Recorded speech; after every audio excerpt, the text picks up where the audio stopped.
Prophétique TV, la chaîne qui vous édifie. Quand on combat quelqu'un qui a l'étoile, l'étoile ne tombe pas. Okay. L'homme qui a la vision ne meurt jamais. Mais il y aura des victimes qui mourront. Tango balingi komuma Jésus. Jésus a koufaté. Mais bana ya âge à Jésus. Ne va koufa à la place de Jésus. Quand tu as une étoile, on te combat, toi tu ne mourras pas. Il y aura des victimes, mais pas toi. C'est la jalousie. Oh, et ça, la kabatu mosusu va résister à la bénédiction moninga.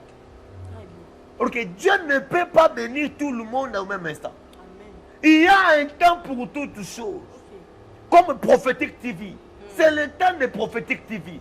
Batouala na Prophétique TV. Faiblesse sexuelle na yo wana ndeza à la base. Quand moi si na bande vous a satisfait abandé kobimana leki na yo. Quoi? Prophétique TV, la chaîne qui vous édifie. Voilà, trop heureuse de vous retrouver tous branchés à ce moment, très chers téléspectateurs. Vous êtes vraiment connectés de partout. Merci vraiment de partager cet instant précieux avec vous. Je vous aime tellement. Restez toujours branchés pour ne rien rater sur votre chaîne Prophétique TV. Donc, restez toujours branchés pour ne rien rater, pour que vous allez bénir, pour que Lola et Fongamela, les colos, les Fongamela, côté Nini. En tout cas, vous allez avoir la banane Zambé, surtout la béni vraiment. Vous allez connecter, brancher, et surtout ceux qui ont s'abonner dans nous. En tout cas, abonne-toi. Si c'est la première fois de nous suivre, si c'est la première fois d'être connecté en direct sur votre chaîne Prophétique TV, en tout cas, abonne-toi, commentez, vous soumettre de j'aime. En tout cas, ça sera vraiment une bonne chose pour nous et pour vous.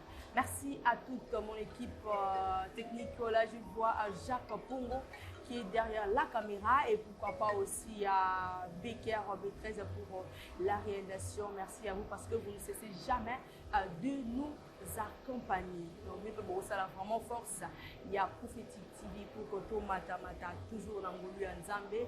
Yo mutoye bina nous adresse bien aimé, adresse Ezali Bongo, avenue Souvenir numéro 133. Et alors, si on commis directement dans Wenzea Selembaou, donc on a gauche na yo ezawana Wenzea Tamaki, otuni avenue Souvenir numéro 133, on a affiche lui commis Libanda. On a bakomi prophète Sam et pour le prophète Sam, on a bakomi église la restauration par Jésus-Christ.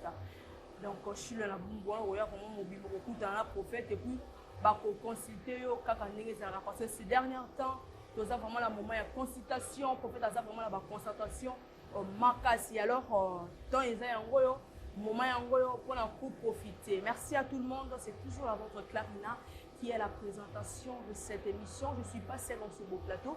Je suis toujours accompagnée avec notre invité principal, les prophètes Sam Nzambi Azabongo na droite Sanga, à qui j'ai dit bonjour et bienvenue.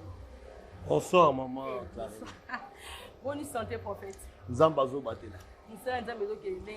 Ah, l'eau les eaux fungola mais la biso. Vraiment. Le ciel est ouvert. Et faut amener la bien encore prophète. Amen. Vraiment. Pour que tu démarres dans le Singato Samina. Yahweh na makoki nyoso to tie émission na maboko na yo tikatelo le fungwama lobi konemi monisa batu na ba mona yo na kombo na Yesu. Amen. Amen. Yo mtoza wana en tout cas pour rater vraiment moment oté parce que ça moment où il y a bénédiction, moment où il y a guérison, yo mtoza na ba problème, je suis avec le prophète Sam. En tout cas, zala wana pour que yo pozo parler na yo parce que ngape awa na pozo parler na ngai prophète Sam. Le plaisir d'avoir au annonce, ça fait longtemps, on a partagé sur mon plateau. Je me retrouve solo parce qu'il y a d'autres personnes, élévation et abattu. Et dérangeant. Je ne sais pas, parce que dit la bénédiction de Dieu vient, la bénédiction vient de l'éternel. Mais pourquoi la bénédiction est abattue et dérangeant? Omoni Namukili Ezakana des esprits. Ok. Il y a l'esprit du diable et l'esprit de Dieu. Là où il y a l'esprit de Dieu, il y a l'amour. L'amour, ok. Et là où il y a l'esprit du diable, malgré on prononce Dieu, il y a la haine. Ok. Oui, Satan, et l'autre a trompé Mokili. A trompé Adam na Ève, c'est parce qu'il y a bien que Azaki na haine que Mouto Bakela na Misunaye a dominé et l'autre nyo soit Mokili. Je comprends bien dit. Satan azalaki na haine na mutu. Ok. Parce que après Nzambe na lola, l'ange qui suivait c'était Lucifer qui était Satan. Maintenant, tant que Nzambe akeli mutu, Nzambe apesi bunzambe na ye apesi mutu. Que akodomine nyonso asi ya mokili. Maintenant, tant que Satan a commis persécuté, amebi que na moment oyo, même nga Satan naza dominé. Qu'est-ce qu'il se pose la question? Nga na fana na Nzambe. Mikolo na mikolo. Des siècles et des siècles. Mais tala mutu bakeli na miso nanga. Aya ko dominer même moi Satan. De haine. Et ça dit jalousie. Ok. C'est la jalousie. Oh et ça la kabatu mosusu va résister à la bénédiction moninga. Parce que Dieu ne peut pas bénir tout le monde au même instant. Amen. Il y a un temps pour toutes choses. Ok. Comme Prophétique TV. C'est le temps de Prophétique TV. Batouala Prophétique TV. À un certain moment, il y aura une autre chaîne qui va venir avec un autre vent. Batouala la chaîne Ouana. Donc, le moment où il y a Kozana, Batouala tellement dessus, il y aura pouvoir vous dire ça Prophétique TV. Batouala tellement. Et vous allez voir ça un jour. Batouala tellement. Il y a des gens qui peuvent parler mal des prophètes Samuel pour qu'ils étouffer Prophétique TV. Ce qu'on appelle la jalousie. La jalousie, c'est la semence du diable, la haine. Ok. Na vie, ceux qui ont dit qu'on pas moi, c'est pela na lipamboli à moninga, tu seras béni. Ce qui amène la sorcellerie en Afrique, c'est la haine.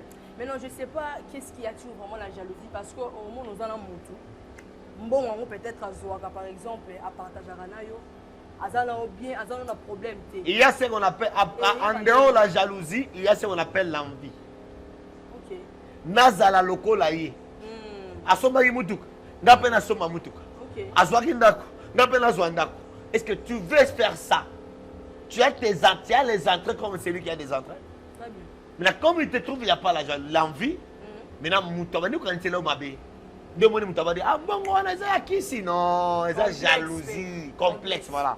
Même jalousie ni envie. Zorman. Ah, mutuana, asa aventurier. Non, aventurier ningeni. Tu vois? Quand tu étais à côté de lui, il n'était pas aventurier. Ok. Mais aujourd'hui, au milieu de Méninae, on commet aventurier. Non, c'est la jalousie. Mais il y a aussi des conséquences dans ma situation. Bon, il y a de tels gens ne vont pas loin. Ok. Bako percer mon cœur, bakiti.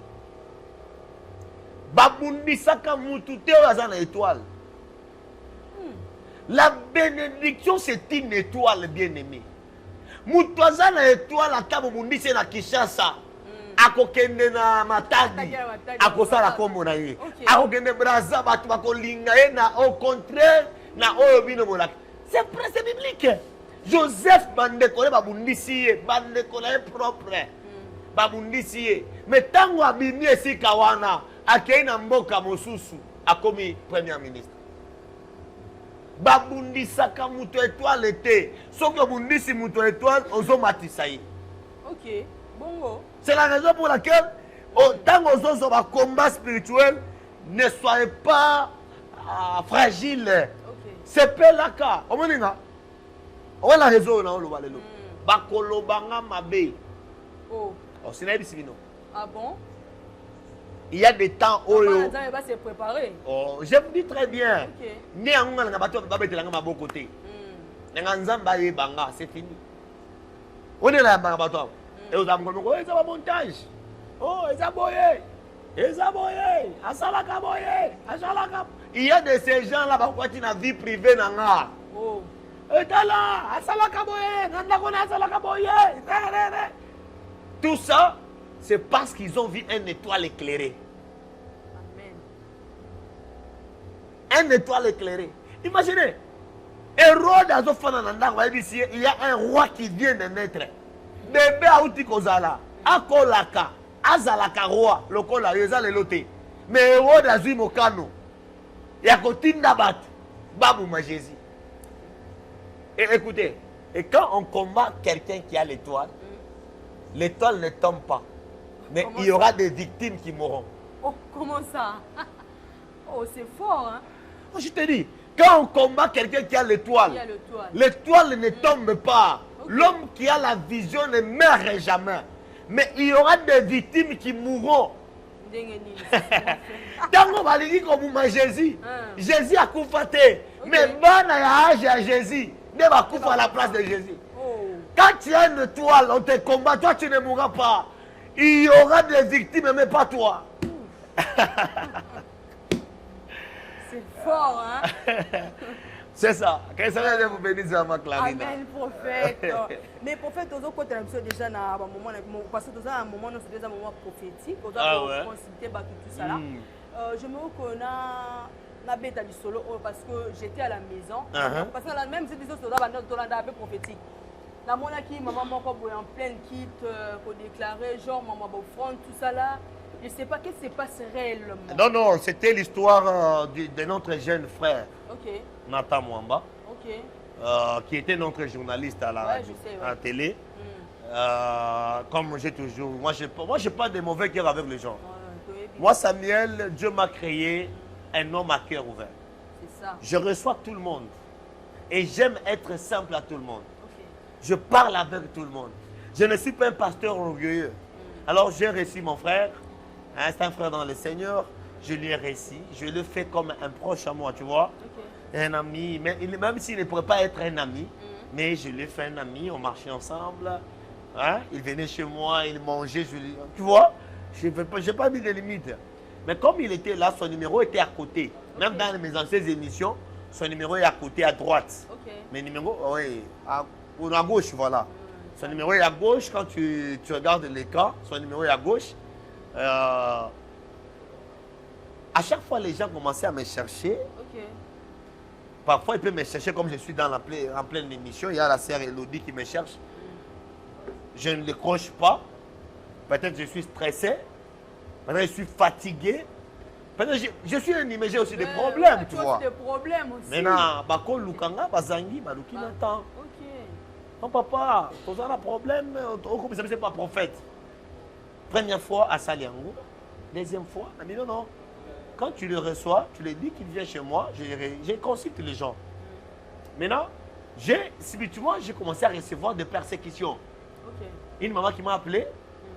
Oh papa, Natina qui offrande nanga. L'argent, tout ça là. Ah, offrande, oui. Oh, je vois. Oh, j'ai pu offrande. Et tu as déjà prié pour moi 2 fois, 3 fois. Oh, nga? Oui, non. Gâté. Quand Tolandi Boye, on a découvert que c'est le frère Nathan qui commençait à se faire prophète Samuel. Comment ça? Oui, il commençait à se faire prophète Samuel. C'est ça le problème. C'est ça le problème qu'on lui a réussi sur notre chaîne. Parce qu'il commençait à se faire prophète Samuel. Donc il y avait déjà 2 prophètes. Donc, 2 Samuel. Un Samuel, voilà. Donc tant qu'on a eu, alors papa me ok, c'est là mon qui est transport. À 5 transport, tu transport on a eu. Aller transport on a eu, après ça d'un moment, au Bengue les sous-sous, a dit oui, allô maman, c'est le prophète Samuel. Et maintenant, il y avait beaucoup de gens, des victimes. J'étais en Afrique du Sud. On m'appelait, maman Germaine m'appelait, beaucoup de gens m'appelaient. Oh papa Totindi, Nathalie Bouy Nathan. Première fois, elle a demandé pardon, on lui a pardonné. Deuxième fois, on lui a pardonné. Troisième fois, à cause de la vérité, il m'a même ingénié. Après, comme on a papa Nanga, l'apôtre Moïse Kosongwa, l'apôtre Sengele pardon, Limbi Sazamoana. Tout ça, bon, moi je suis un pasteur, je l'ai pardonné. Maintenant, il a exagéré. Il a exagéré, des montants exorbitants. De 3 millions, les gens qui m'ingèrent même dans les réseaux sociaux, oh, il y a 3 000 nanga. Naïbi Angote, Naïbi Yete. Ok, ce ne suis pas moi. Il s'est fait quelqu'un qui s'est fait à ma place.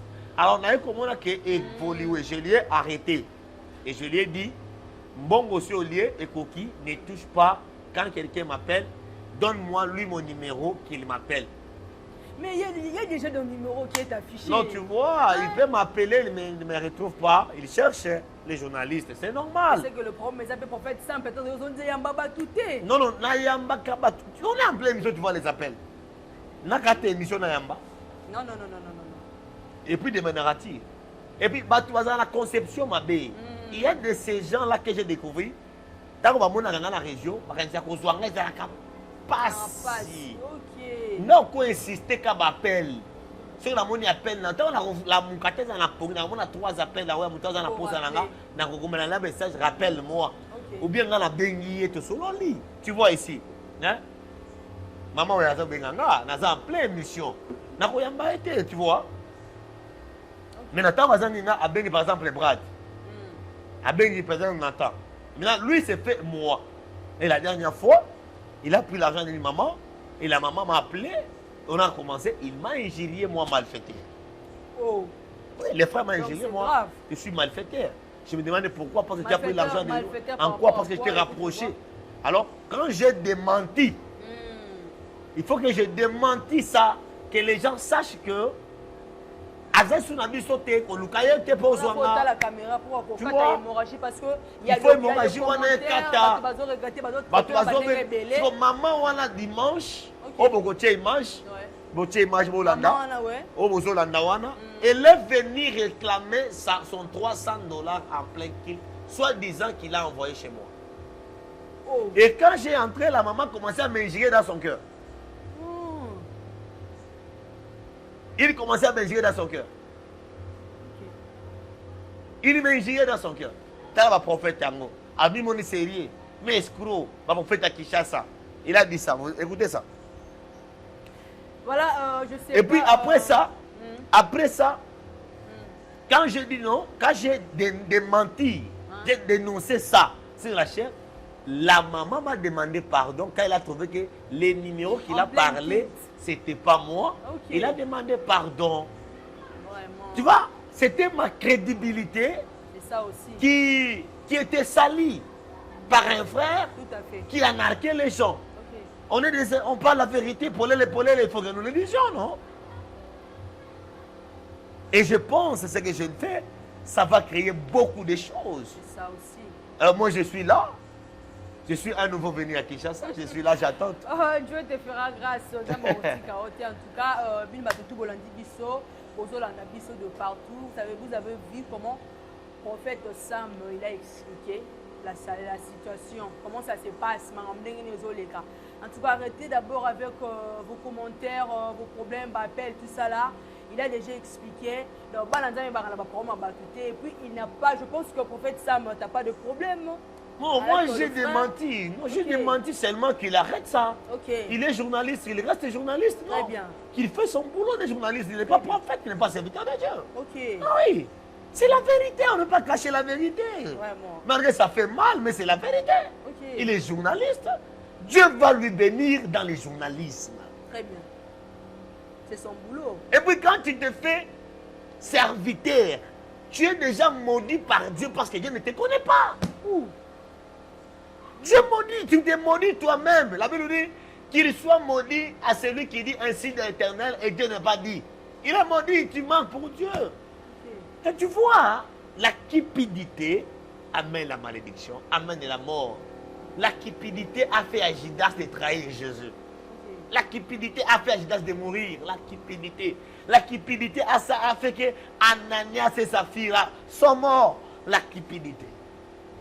Remerciez les âmes maintenant, il y a péché. Et nos papas ici de Télé 50, qu'on appelle qui encore Jean-Marie Kassamba. Pardon, Jean-Marie Kassamba. Il n'a pas commencé le journalisme aujourd'hui. Il a subi des circonstances. Il a passé des moments difficiles. Mais aujourd'hui, Dieu lui a béni dans son journalisme.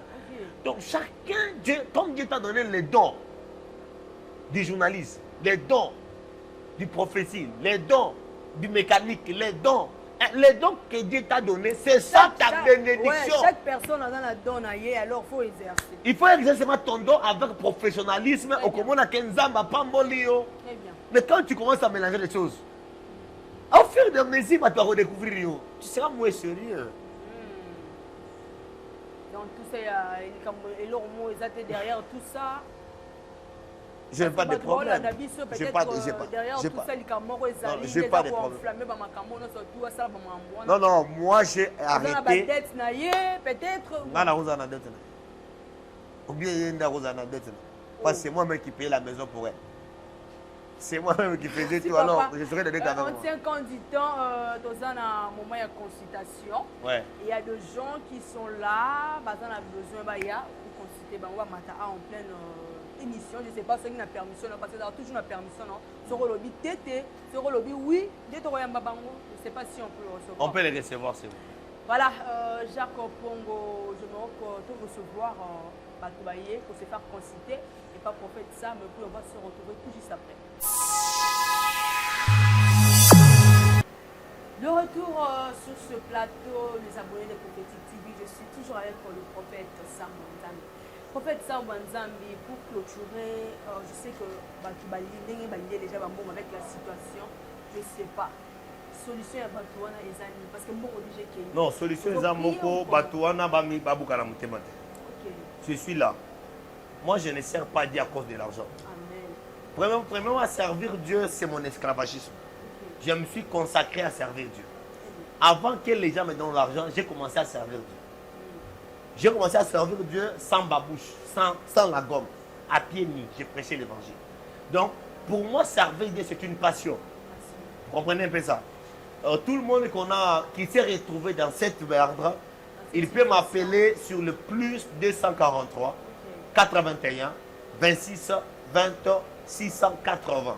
Le plus 243 81 26 20 680. Il m'appelle, il m'explique. Il montre les récits qu'il a envoyé l'argent. Et moi, je vais continuer à faire le service. C'est moi le pasteur. Je vais prier pour lui. Il va voir la main de l'Éternel. Comme les autres voient la main de l'Éternel. Je suis là. Je suis là. C'est mon service. Je ne fais pas l'œuvre de Dieu à cause de l'argent. Je ne suis pas là pour de l'argent. Maman, mbongo ekoleka me nzambe atikali nzambe tokotambola na mituka tokolata baveste tokozala bandako me tobongisaka na nzambe parce que nzambe nde suka nango soki olela abumi yo et puis tu auras un compte à rendre à Dieu. Nous sommes des pèlerins sur la terre. Vraiment. Amen. Amen, vraiment. Prophète, quand on est là, il y a des gens il faut se faire consulter. Ok. Et tous on déjà on a plateau. On peut ça déjà, papa, bonjour. Bonjour, maman. Bonne santé. C'est le micro, ouais. Kimi Ezali. Matissa micro, ok. Kombo nangai Senga Mbemba. Senga Mbemba. Oui. On peut ça un frère Kuna. Ça va se présenter. Bonjour frère. Bonjour madame. Bonne santé. Santé bien. On vous appelle comment déjà? Je m'appelle Famandi Angoulouye. Famandi Angoulouye. Soyez les bienvenus. Merci beaucoup. Et papa, merci beaucoup. Nous sommes en direct. Vous avez besoin de mon prophète. Le prophète est là. Les problèmes des animés. Le prophète est là. Vraiment, nous avons un problème moko na eko expliquer prophète. Nga nazali voyageur. Donc nautaki Kolezi, nasalaka mission de travail. Donc nautaka Kolezi Kisasa un mois na Kolezi. Alors koya nanga na Kisasa nazalaki na mwasi moko o tofandaka na ndako. Donc nazalaki na mwasi moko tofandaka na ndako pe nazana mwana moko. Mwana wana na botie na mwasi mususu na Kolezi. OK. Yango wana na Kisasa comme mission de service, loko nazalaki déjà na madame na Kisasa, na memaki mwana na bafanda ba mesana pe na mwasi nga nazali na Kisasa. Bon, to fanda kananda kuna petit frère na ngai, to fanda kananda kuna ye. Nga na bimaka tout le temps dans le voyage, na bikeye a protéger déjà libota, mwasi mwana na ye moko parce que nazwaka bango tout en charge. Bon, nazalaki surpris ndenge na uti voyage. Kwa nanga na ye nazwaki mbongo na pesi mwasi nanga na yebisi na kofanda fanda bona Kisasa au problème zwa fond oyo comme ça au banda ko tourner au kendaka ba Chine au kendaka Afrique du Sud et de partout au kendaka la commerce parce que ils ala payer moi kilo moko bona famille. Voilà. Ndi na pesa ki mbongo wana en fait ngape na zongi na ngai na tiki bango na petit frère na mwana. Moi c'est pas bandi ba démarche na ye ko voyager. Oui. Non, ils ont la mission de service, donc ils ont la qui ça, ils ont bâti en Chine, ils ont bâti en Paris, ils ont un service dans la salle. Nesiko arrivé dans la Kisasa, ils ont constaté que non, natikaki mwasi mwana pe na petit frère nanga mais naye ko comprendre que nakomi na kati ya ndako nayoki son ya madame te nayoki pe son ya mwana te namoni mwana te namoni mutu te à part ye nde mutu nayoki kokuta ndako vide c'est ça non petit frère naye kokuta ye petit frère naye kokuta ye namoni bango te siko famille on abota mwana on abota na kolozi wana mama na ye aza ko se plaindre que na memele mwana na zongisa ye kuna kwaza na besoin mwana na ye siko na ye na tuni petit frère nga na tiki yo na ndako na tiki yo na madame na mwana siko na beti une semaine yango yo naza komona mwasi te naza komona mwana te au juste eza nini na meki kotuna ye tosali ba démarche totamboli parti par là na zui solution te namoni pe mwasi te namoni pe mwana te. Ok papa, je sais pas eloko nini etindi yo po ya awa na etonga ya prophète ça parce que nalandaka trop ba émission ya prophète namoni ke yende aza solution parce que nakoko kina gauche na kene suicide na futa ba mbongo pona enquête non nabaki ke makamu nanga lokola na bangaka pe nzambe pe nalandaka prophète trop chaque fois donc nazalaka vraiment que oyo yazalaka soki aza koloba likambo etushaka nga na motema oui yango nabaki ke lelo na ya lokola nazwaki numéro na ye nabengaki apesa nga rendez-vous lelo yango na ye tokutana ye tosolola atalelanga problème oyo ayebisa ngai mwasi nanga mwana nanga surtout mwana parce que mbongo akoki kokene nango mais mwana nanga wana za makila po ngana mwasi wana toboti te ngana mwasi wana toboti te yango na ye pa prophète alobelanga te liloba moko po motema nanga ekita mpona mwana nanga d'abord. Très bien, prophète Sam Wanzam, je pense que votre explication papa ma problème ni azana on a évité malobe ko zani na ngablo. Le vote de Léon c'est qui? Micro pardon. Femme Andiang. Tu es son frère? Oui. Toi tu te connais pas la femme est partie? Oui. Boluki partout. Bon, tous à la moi aussi grand frère là. Donc ça fait il y a une semaine, ça 10 jours. Ça 10 jours où on a se dérangé, na luki partout na moni était. Jusqu'à arriver na hier, na joie du temps, il y a pour expliquer par rapport il y a des déplacements nyos on a sali. Bazan a un problème mo côté? Non, bazan a problème. Bazan a problème. OK. Il y a évité ce problème na bango pour. Papa, vous avez un problème à moi c'est non? Non, problème des acquités. Hein? Problème des acquités prophète. Problème des acquités. OK. Donc on est là. Problème des acquités prophète. Que le ciel soit ouvert, Seigneur. Opambo na libota na yo ba mona likamo na yo. Na pokwa lelo na kombo na Yesu. Amen. Amen. Aïe. Ya passe. Moi si naza awa. Moi si naza en Afrique du Sud. Na Cape Town. Prophète? Oui. Ati ko sala nini? Non, moi si naza en Afrique du Sud na Cape Town. Et loko et sali que moi si na kimi eza ko banga. Calme-toi. Et loko et sali moi si na kimi eza ko banga. Moi si na me retrouver azana zemio eza ya yote.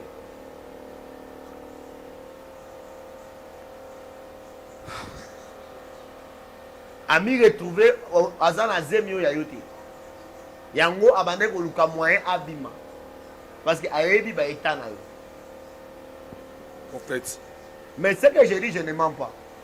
Ton petit frère est témoin. Il connaît que moi, si naza na zem. Nakosi. Ngana ozala témoin, moi si naza na zem, na ozala témoin comment? Moi si naza na zemi, ngana fandaka na ye.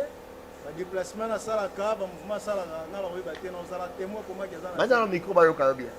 Na lobi ke moi si na ye, ngana ozala témoin comment que azana zemi. To ndenge ya bimaka. Akoko bima atiki ngana mutuka ki asali ba chana ye, est ngana ozala je ne sais pas témoin comment que moi si naza na zemi, ngana ozala témoin. Mais yo na moi si a grand frère na yo, vous sala ki test ensemble la zem. Ngana kenda ko tika na hôpital. Il y a hôpital, il y a Masuba Nanda. Mais il y a des gens comme ça. Mais oh, vous avez évité ce que vous avez dit. Yo moko bi ayebi saki, yo moko ayebi en hôpital. Non, prophète. Aza muto fana ali na ndako. Abi na ngazo senti ba malaise moko boye. Est-ce que basala ka test wana ndenge nini? Ngana zaki obi na yedaki ye kaka. Yedaki ye na expliquer ye basombaka nini wana batiaka na mu. Mais oyebi esika le mwana ya na aza pourquoi on l'a fait? Ngana place azate. Ayebi esika mwana ozolukaza. Mwana ozoluka bakenda ye akende kotika ye ndakende kotika mwana wana epa ya leki ya mwasi na yo. Emily. Fa. Donc, mais yo kana tika nanu tika. Non yo ye bakate ke ndeko na yo yo oza na problème na nzoto na yo. Ya faiblesse sexuelle. Hein? Fais micro. Tu as un problème à faiblesse sexuelle. Oui, prophète, c'est un lobby vraiment. Problème faiblesse sexuelle, on a déjà à la base. Quand moi, si nous avons satisfait, abandonné Kobimana Leki Nayo. Quoi? Papa, calme-toi, déjà, prophète. Tous dans le plateau, calmez-toi. Calmez-vous. Calmez-vous. Non, prophète. Non, non. Il y a Zawana, abandonné Kobimana Mwasi Nayo. Qui n'a nenge à Juizemi. Ndebazi compromis Bakima. Calme-toi, s'il vous plaît. Prophète, non. Fa! Est-ce que vous avez ça? Est-ce que vous avez ça? Fanda, papa, fanda. Est-ce que vous avez ça? Yé na moi si na babimaka. Papa, moi si na tatouage à faire la libellé.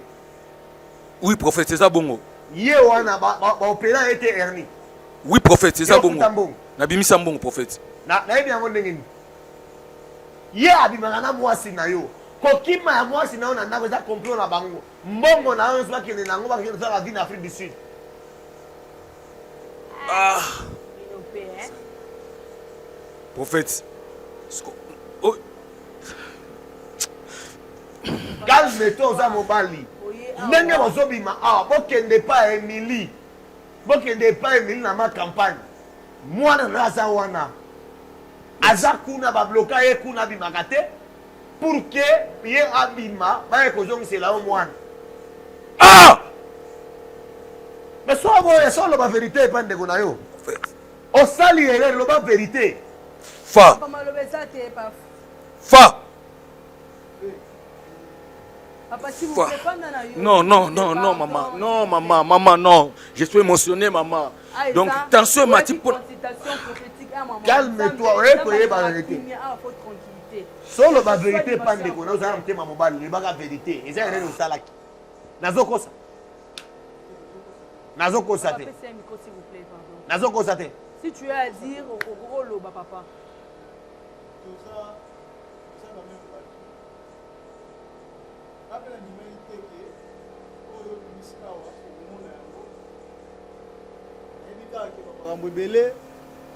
Il a fallu dire la vérité. Tu ne veux pas sacrifier ton frère.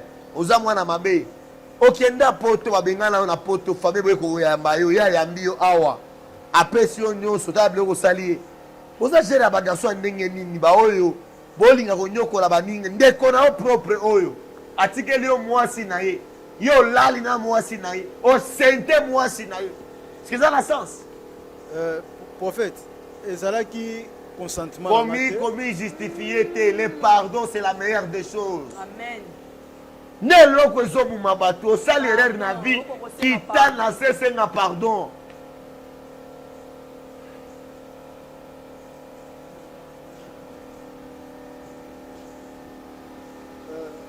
Grand frère.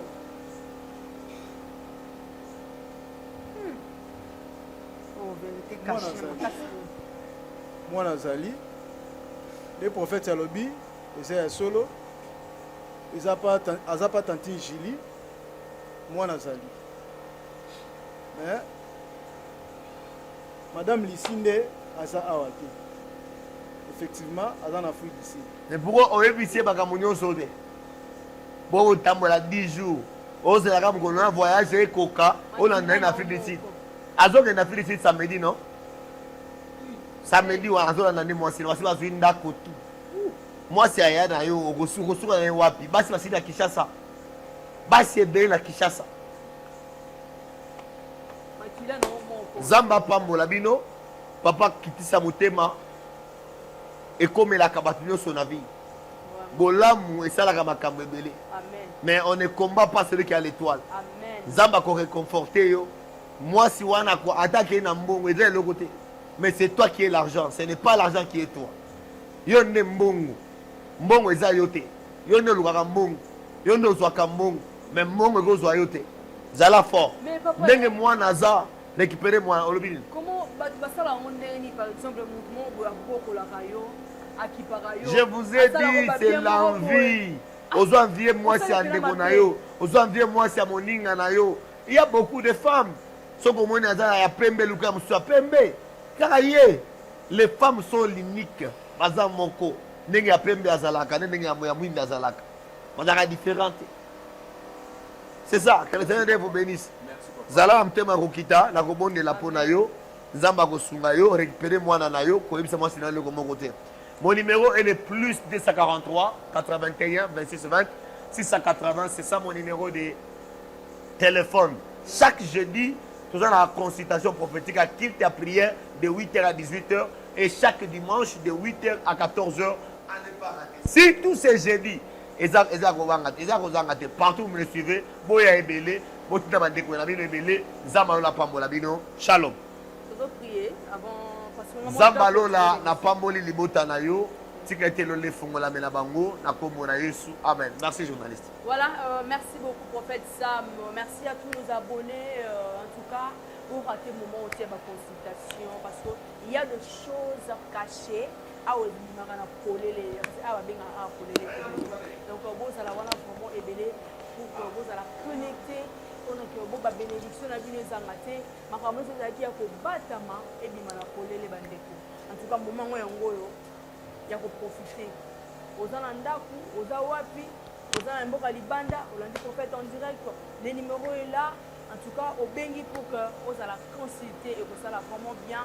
Toujours na ngolu yankolo. Merci à toi Jacques pour qui était derrière la caméra et sans oublier aussi à Becker B13 pour cette très belle réalisation comme d'habitude. Continuez toujours de vous abonner. Il y a un meilleur de choses à faire, c'est ça. Vous s'abonner, vous commenter, vous liker. C'est une façon aussi, il y a pas mola. Musala ya Nzambe, tout pour accompagner Musala ya Nzambe, la vidéo que vous avez sur abonner à Prophétique TV. Et Tonga et Zabongo na avenue Souvenir numéro 133. Donc ce qu'on communique à la Wunza Selembao na gauche Wunza Tamake Zawana autour avenue Souvenir numéro 133. Au communique on a portail à guise affiche za Banda ma commis prophète Samandawana numéro 133. Numéro 133 au commandant au se faire consulter les prophètes Samizan Azawana. Azo consulter, azo yamba. Alors on peut que le monde peut belleter. Aux alliés, au commis peut béni. Aux IP solution à problème là. Donc merci, c'était là votre Clarina qui était vraiment à la présentation de cette belle émission du début jusqu'à la fin. Je vous aime tellement. Au revoir. Fa. Ah tout ça et pas mon seul Nzambe. Papa. Merci. Ah, papa.